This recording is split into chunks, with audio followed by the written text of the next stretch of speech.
So you were both in court today. What was that like?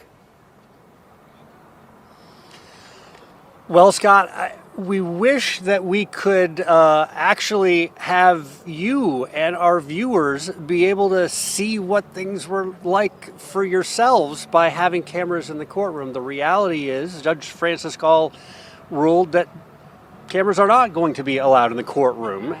She told us that reporters are allowed in, 12 media representatives are allowed in the courtroom. She said, you are more than welcome to take all the notes you want with pen and paper. So I've got 20 pages of notes here today. I know, Emily, you've got a whole bunch of notes today. Yes. I've seen him in court 4 days this week. He is clean shaven. He's looking a little bit healthier. He is more engaged with his attorneys, and also, specifically and importantly, he's not in jail fatigues and handcuffs. When you go to trial, you dress in civilian clothes, and the corrections officers or deputies around you also dress in civilian clothes. As I said, he was more animated, he's engaging with his attorneys, and he's looking a little bit more positive and relieved than the many times I've seen him in court when he was frankly very downcast. Purple ribbons all around the outside of the courthouse in Delphi, the favorite colors of friends Abby Williams and Libby German. Inside the courtroom, 12 jurors now listening to testimony as the state seeks justice for the teen's murders more than 7 years ago. I got nightmares in my head, I fear thoughts build up until I can't feel. My mind fills up into a creature, and it haunts me somewhere much deeper. I got nightmares in my head. Hello and welcome to True Crime Rocket Science, the most Van Gogh voice in true crime. For the first time in 7 years, we've learned the grim fate that awaited the 13-year-old and 14-year-old girls, and also, ominously, how the attack on each of them differed to some extent. One of the girls was fully clothed, the other was found with all her clothing removed. Both girls had severe injuries to their necks inflicted with a knife. But there's a twist. The victim that was clothed was dressed in the clothing of the other victim. This suggests an attempt possibly to stage the victims and perhaps also the perpetrator, just like the suspect in the Idaho 4 case, panicking and running out of his own crime scene. We know that Libby had her phone with her and that her father Derek called her at 11 minutes past 3. This call may have rung out there in the woods, the digital chirrup stopping the perpetrator in his tracks and perhaps getting him to abandon the scene sooner than he'd anticipated. According to NBC News, quote, German began calling his daughter at 3:11 p.m. that afternoon, and that's according to his own testimony, but she never picked up, nor could he find the teens when he searched around the Manon High Bridge Trail. It's also interesting to note that although Libby's father Derek and older sister Kelsey went on foot to the Manon High Bridge, went there to look for them and searched the woods for them that night, they couldn't find them. Having been in those woods myself, that doesn't really surprise me. Authorities have said that they were found shortly after noon, a half mile from what was then an abandoned rail bridge near the trail. Now, half a mile in that terrain is a substantial distance over very uneven terrain, very up and down, undulating. As soon as you go off the path, you're essentially in a kind of very wildly undulating wilderness. It may be too early to say, but does the state of undress or dress of the two victims suggest a lone wolf scenario? That's certainly a scenario I've thought was likely all along. On paper, a single victim clothed suggests that one victim was dispatched early on and that the perpetrator only had intent or time for a single victim. But a close examination of the crime may show that one victim was tied up, or, as I say, staging after the fact. If you had to guess which victim did the perpetrator target, who is the primary victim? This is a crucial question because I think a victim often reveals a great deal about the perpetrator, and the same applies in this case. Before we get to that, if you haven't subscribed to the channel, please do. If you're finding this analysis worthwhile, please like, share, leave a comment. You can also hit the thanks button, and let's continue. Now, I dislike using the term victimology just because there's so much victim-centric coverage on true crime. But in this case, I do think there is potentially insight to the victimology. According to NBC, quote, when the girls' bodies were found the next day, after they were reported missing, Libby was missing her clothing and clearly and visibly injured, while Abby was clothed in Libby's sweatshirt and jeans, with other clothing dumped in a creek. And that's according to Carroll County Prosecutor Nick McClelland. Now, the clothing dumped in the creek does possibly also suggest why there wasn't DNA, that possibly there was an effort to wash the victim. You might think, wow, that is far-fetched, but that's exactly what happened in the Jodi Arias case, where the victim was washed in his shower stall. Now, from this, it also appears Abby may have suffered a similar fate to Libby after all. I mean, besides the neck injury. It is interesting that Libby looks somewhat similar, in my opinion, to Richard Allen's daughter. And obviously, she's an innocent victim in this, and we want to protect her identity and not show her face. According to NBC News, Allen, 52, dressed in a long-sleeve button-down shirt and khakis, shook his head at times during McClelland's opening statement. That's in court.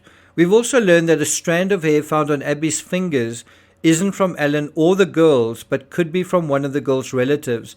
That's an interesting concession from the defense, that it could be just a relative.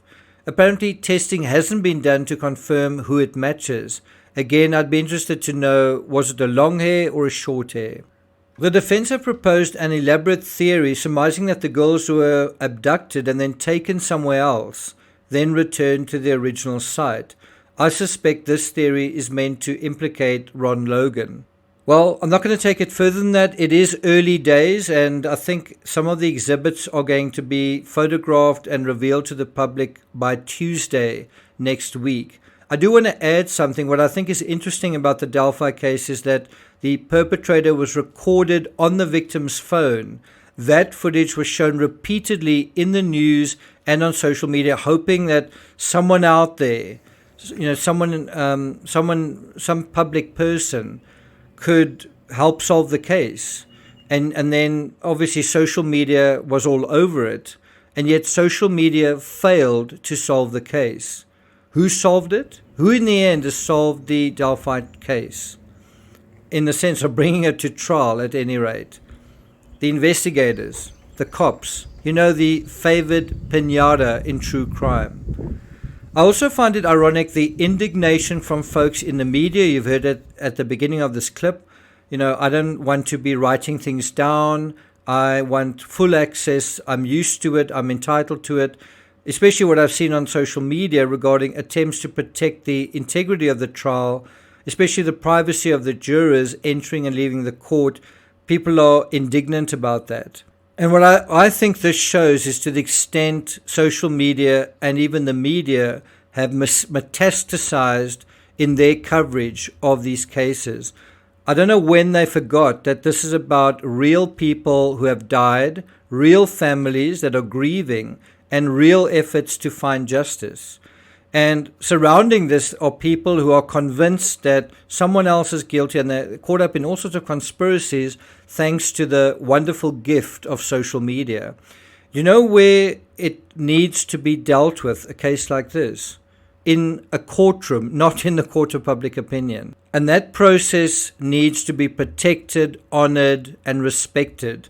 It really is as if true crime creators feel they are completely entitled to access to everything so they can influence the narrative, they can have their say. And look at the nonsense that went on about the Odinism thing. That's not even being allowed to be discussed here. Do social media creators have the intelligence, the integrity, that sense of conscientiousness to know how to cover a case in a way that's respectful and appropriate? I would say no, because when a trial is underway, it's all about tribes and teams and wearing pink T-shirts and taking sides and an agenda, and an agenda to undermine, to criticize, to play bingo, to joke most of the time. It's as if they are completely tone deaf to the way recent cases have been fucked up by social media.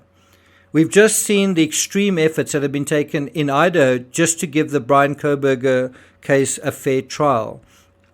at tremendous cost to local taxpayers in Idaho. This case in Delphi is costing this small community over $4 million. The security and the additional resources placed on local law enforcement and court officials just to protect the integrity of the case is because of all of these opportunists sort of milling around. And it's because these cases become usurped and warped to the extent that they do. Typically, it's just an absolute cliche now on social media. It's something that you would absolutely expect.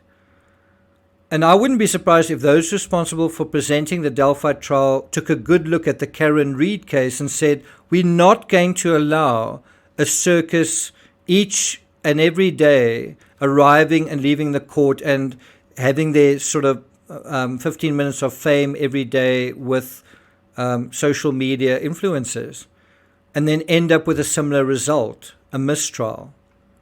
Given the monstrous dimensions of social media these days, I find these measures, the netting, all of these measures to protect the courtroom from the media and from social media, because that's exactly what needs to happen. I find these measures completely appropriate, unfortunately. It's also interesting to me how some in social media believe their own self-interest to be more important, to trump, apparently, the efforts of justice, which is supposedly why they are around in the first place. The social media influencers are here to champion the cause of justice, right? And is that the result that they get at the end, or is it just their version of justice that they get? Is it really about respecting the law and justice, or is it about having a circus and making money while pretending to care? To care about the process, to care about the victims, to care about the evidence, to care about what really happened. In short, is this about them, or is it about what happened in Delphi? The trial continues. Thank you for listening, and I'll see you guys next time.